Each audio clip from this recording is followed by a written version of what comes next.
Hi everyone welcome back to D2 tutorial. तो पिला माने जदि तुम +2 एग्जाम देइथिलो ताहले +2 एग्जाम रिजल्ट को ने गोटे अपडेट आसीछि। कोन अपडेट टी रहिछि आसंतु संपूर्ण डिटेल्स जानिबा। एमिति वीडियो अपडेट पाइबा पे आम चैनल को सब्सक्राइब करि पाखर आस्था बेल आइकन को ऑल रे दबे दबा जा फलरे एभली अपडेट पाइ परिबो।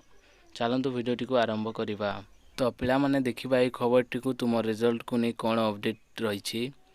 उच्च माध्यमिक शिक्षा परिषद बा CHSC द्वारा परिचालित +2 छात्र छात्री परीक्षा फल जुलाई शेष सप्ताह प्रकाश पाइब।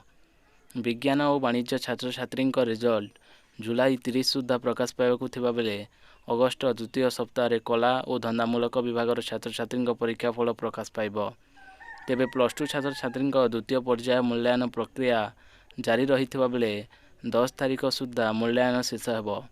सेहीपरि 25 सुधा टेबुलेशन प्रक्रिया सारिबा पई उच्च माध्यमिक शिक्षा परिषद लक्ष्य रही।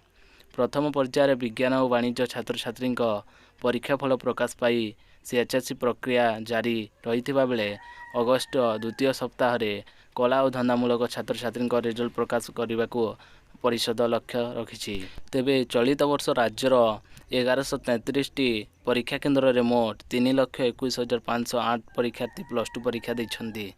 कला रे 2,13,432 जन परीक्षार्थी देवा बेले विज्ञान रे 78,077 जन, वाणिज्य रे 24,136 जन एवं धंदामूलक शिक्षा रे 5,863 जन रहिछन्ति।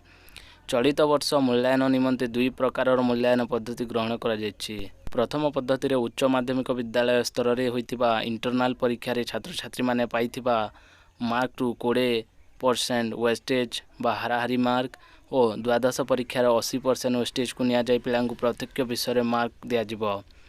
पिलांक तीनोटी इंटरनल परीक्षा मध्यरु सर्वाधिक मार्क पाइथिबा दुईटी परीक्षा को विचार को निया जिवो। प्रथम पद्धति अनुसार उभय इंटरनल एवं युक्त 2 बोर्ड बा द्वादश परीक्षार वेस्टेज भित्ति रे पिलांकु समुदाय मार्क दिया जिवो। सेहीपरि द्वितीय पद्धति रे केवल +2 बोर्ड परीक्षा रे रखिथिबा नंबर को 100% वेस्टेज भावे ग्रहण करा जिवो।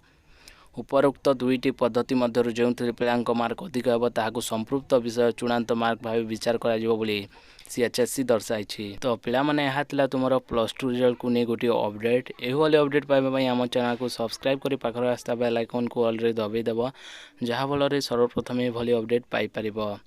देखाबा आउ एक वीडियो रे। Thank you for watching.